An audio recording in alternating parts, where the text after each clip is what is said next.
Grand Rising, everyone.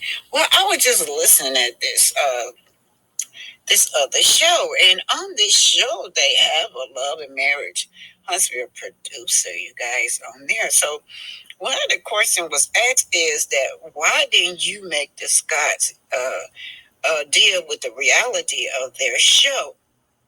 So it seems like the producer got a little bit upset. He was really defensive about it, you guys. But yeah, that's what everybody want to know. Why do the Scots don't have to tell any parts of their life? We only thing we know is what we as the bloggers go out here and do our own research and find out the real truth about the Scots. But this producer really got it in a defense because, yeah, that's a legitimate question. Why is it that you guys let the Scots get away with not dealing with reality? Why is it that everybody on that show don't have to talk about their life? They piggyback off of melody. So I would like for that producer to really answer that, but he didn't answer that. So then the producer felt like they were coming after him, and for some reason, some other guy had said something, and he just felt like everybody was coming after him. But Carlos had said on a newspaper article in the internet that, that was his show. He said that's his show. So the argument on this panel was that no, that's not his show. Mel pitched the show. It was Mel brains. It was her afterthoughts. Do y'all know what goes into that? I'm a writer. I write books. And I'm sure she had to sit down and write, brainstorm on so many different ways as to how she want her storylines to go or what kind of show she want to pitch. And then for somebody else to come along and say, well, I'm the brainchild. Literally, Melody is the brains behind Love and Marriage Huntsville. And because of that, Carlos has won along. What he did, he got DC. He got the ones in Mississippi. He got Detroit. So he has so many spin-offs from this young lady's idea, right?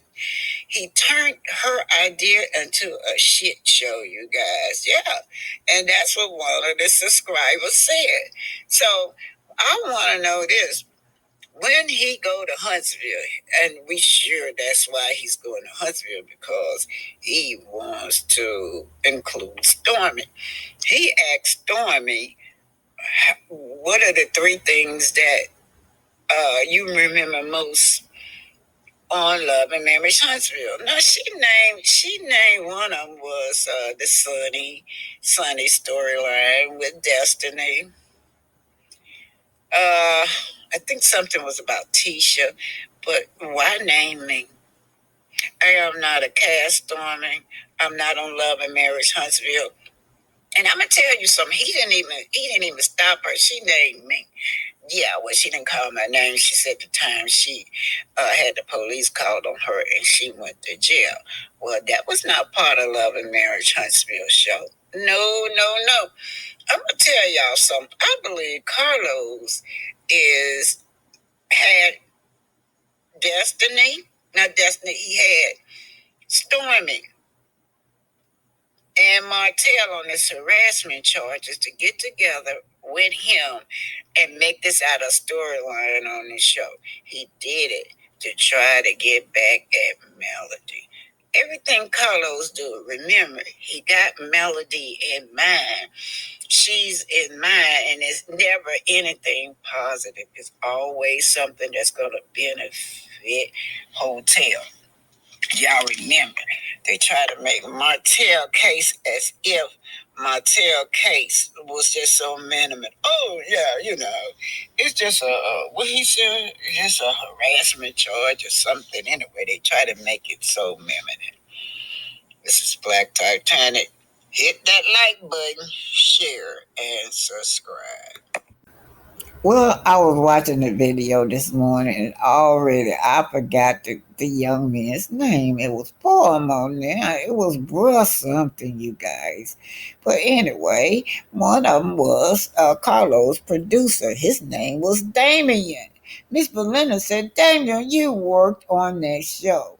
Why don't you make the Scott show show their real life?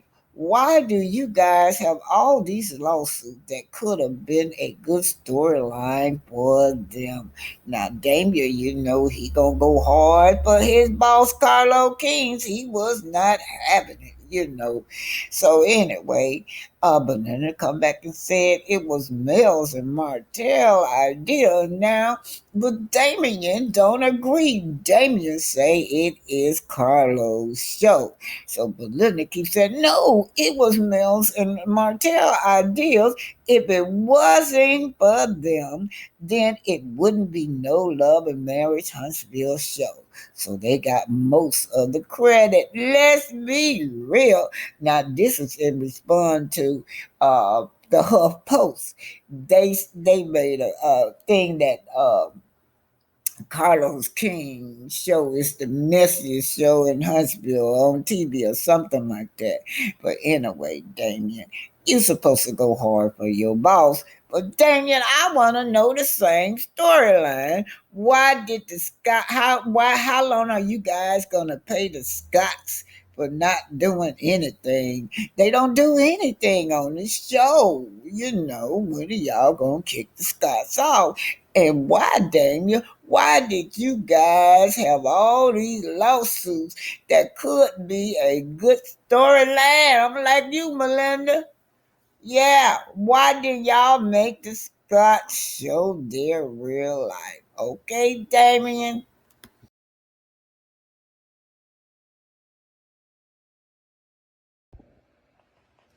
Carlos King on producing reality TV and whom he misses most from Real Housewife from Atlanta.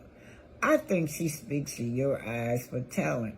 I read about how you two met, but generally, can you tell me, has it gotten easier or harder over the time to find stars like her? Talking about Nene Leakes. Do you keep the same methodology when casting a new show? I have the same method. I know a star when I see one within 30 minutes, says Carlos. It's a certain bravado. It's a certain look. It's a certain personality or characteristic, and the examples with Melody Hopes and Nene Leakes. The two very distinct personality, but arguably both stars, right? Nene is more boisterous in your face, larger than life, whereas Melody is very sweet and meek. But she means what she say, and she says what she means. And what's been interesting is ever since I launched Love and Marriage Huntsville, a lot of women who are either on my current show, audition to be on my show, or audition to be on my show. A lot of them say, please make me Melody Hope. He started laughing.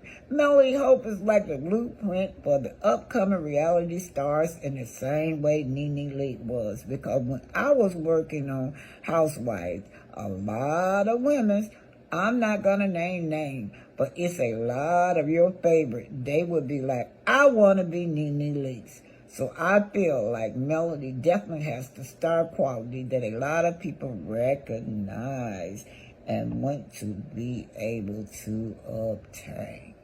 And don't forget, Carlos said that he created the messiest show, Messy Monday.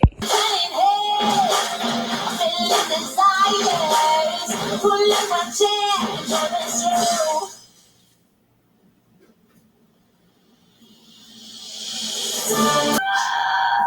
Good Lord. So Harley Pete Robinson and her husband is the host of the show. Ooh, why did you do this?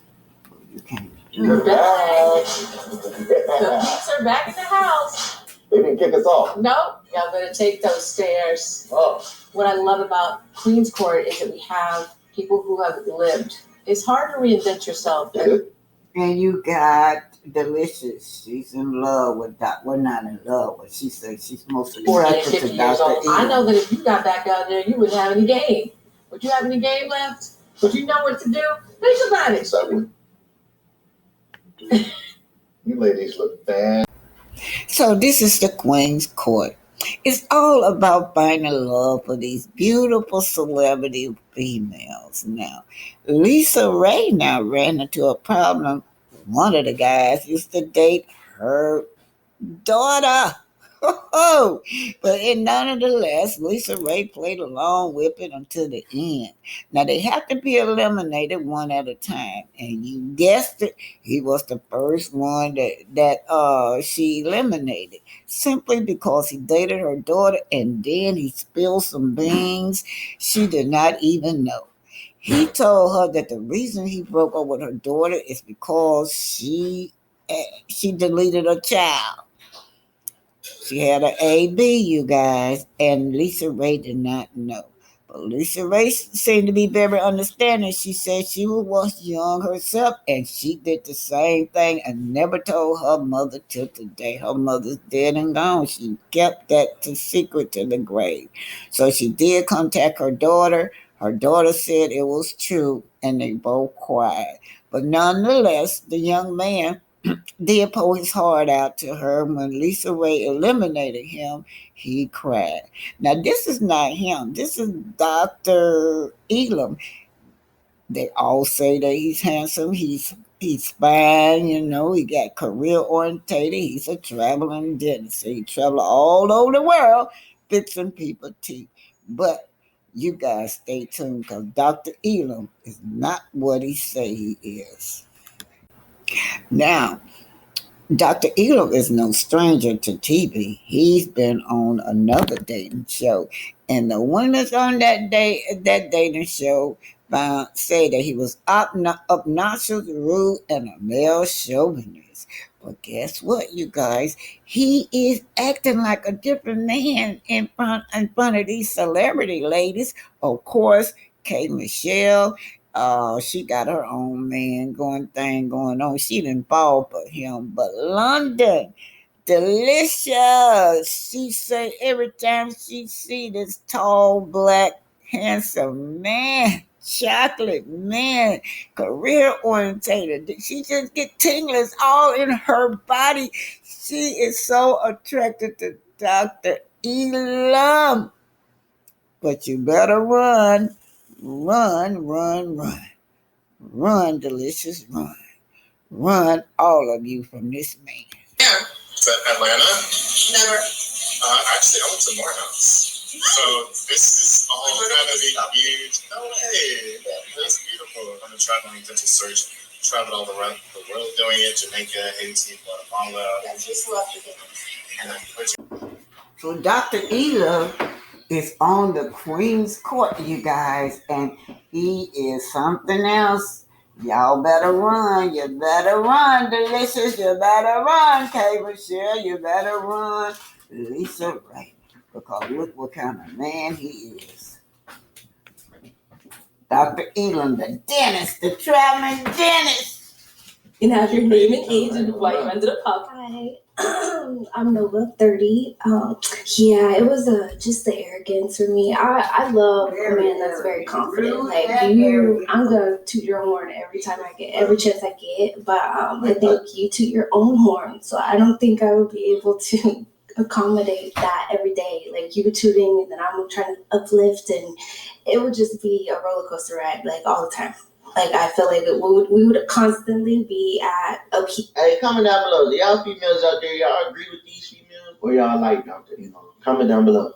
Ear and Males too. my My bad. space. I like quiet. I feel like every day would be something not negative, but just the energy would just be very high for me. It sounds like self-love is something that's challenging for you. Self-love?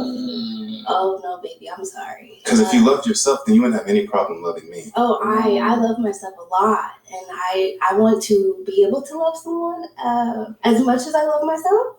But I feel like you love yourself so much that there wouldn't be any room for me to love you.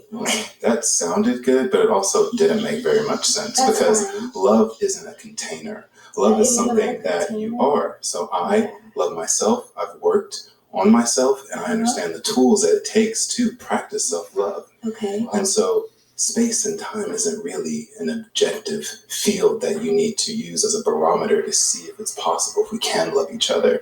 It's either you love yourself and you can share that, or you're uncomfortable with it. And so I feel that you're also uncomfortable with me loving myself as much as I do. No.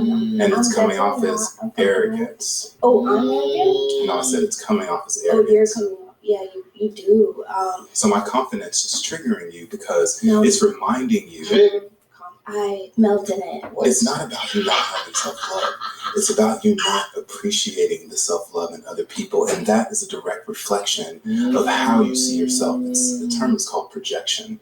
When you see me shining, it reminds you that you're not shining enough. Oh my God. So when I said I melt in confidence, that kind of went over your head? Melting in confidence is self-love, confidence, all that in my man is very important to me, because I don't want to date a man that does not love himself, because then he won't love me as much.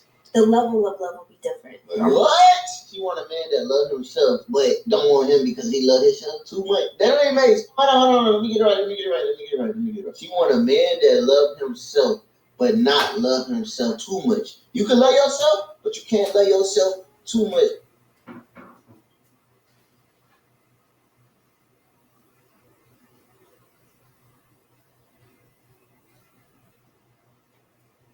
you have to blow his mind in the bedroom.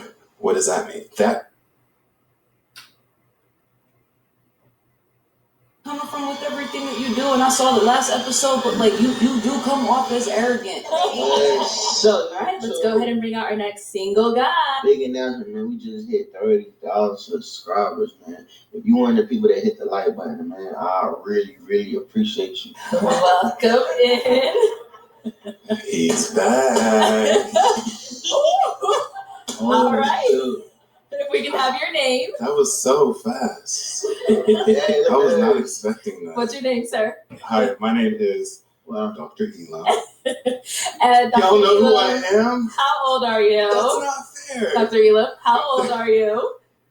I'm 39. Okay, all right. I'm You 39 see, pointed out Dr. Elom. What kind of doctor are you? What do you do? Yeah, I'm a dentist. So actually, please forgive me for my attire. I had an emergency earlier and I had to rush here, so I didn't have time to change. She's not even looking at my face. Okay, so I am a traveling dentist. I travel up and down the West Coast, pulling teeth and placing implants for those who need it. Okay, all right. Now, what do you look for in a woman? What I look for in a woman is pretty universal. And I'm not sure if it's been explained this way, but I'm going to try.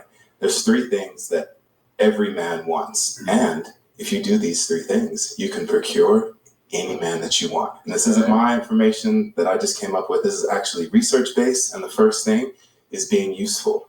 How can you be useful to the person in your life? Why is that important? Because when you are a useful asset to the man that you want to be, then there is no way that he's ever going to want to get rid of you. The second thing is you have to blow his mind in the bedroom.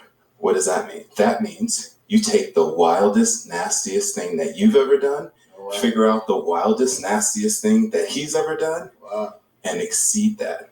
Otherwise, you can just get it from somewhere else. Now, the third thing, and this thing is the most important thing. It doesn't matter if you do the first 2 things. If you don't do this last thing. Pretend this burger is your content, but each view you get is worth less than a penny. So you need love. Then you won't be able to keep your man, and that is respect. Always respect your man. Now, if you have any confusion as to what respect is, say to yourself, would I say this to the person who is writing my checks?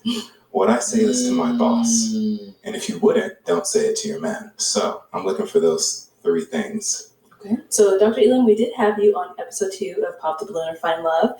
And also to get to know with you, we found out that, it didn't really work out too much with your match. What happened there? Well, we decided that we wanted different things in life. You got a match. We had a great conversation and went to dinner. I thought that she was first class. But ultimately, we decided to just be friends and just support each other along our journeys. Okay. Sounds good. So we did get a couple of pop balloons here. Let's go over to some of these ladies and see what's going on. Please, let's. All right, let's start here. If we can have your name and age and why you ended up popping. My name is Brenda. I'm 36. The reason why I popped, very good looking man. Well put together. You're in the dentistry world. That's amazing. I'm sure your love language is acts of service since you are in the dentistry world. But the way you answered that question. Actually, my love language is physical touch and quality time and words of affirmation. I see that you like to interrupt. I apologize. It's best that I did pop that balloon. Thank you. Now, is Brenda someone that's your type? I actually don't know enough about her to make a valid decision on that, but I love the dress. You have a gorgeous smile. I love what you've done with your makeup and your hair. Awesome. Shocking. Awesome. Thank you. Okay, thank you. Let's go over here. If we can have your name and age. I'm Jador. I'm 31.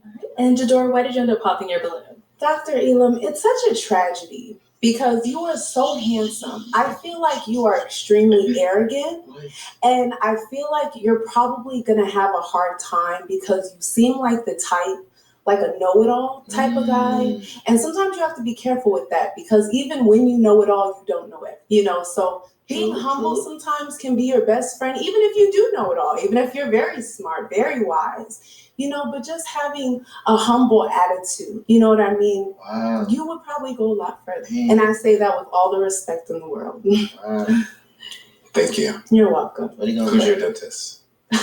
Who is my dentist? Not you, sweetheart. And I'm just going to leave it right there. Oh, I know. I'm not your dentist. Oh. Okay. All right, let's go to our next person here. Your name and age and why you ended up popping. So my name is Brittany. I'm 31, and like she said, you look really good. I like that you're a dentist, but you are getting arrogant, and it's getting toxic too. Like you want to debate all the time. It's like can give me a headache. And if you like you said, you know it all, just a little bit better to be humble. So that's it. But you look good, you're handsome, but it's giving toxic, and I don't want that. Wow. And it's also given like this is a joke to you. Like you just want to come on just to say stuff to get a viral moment. I'm not feeling that. Dr. Elom? Yeah, I don't even really know what to say with that. I appreciate your perspective. I think that your feelings are valid. And if you are looking for a nuclear relationship, I probably am a red flag for you. So you're probably right on that. Well, love your honesty. Thank you. All right. If we can have your name and age and why you ended up popping. Hi. I'm Nova, 30.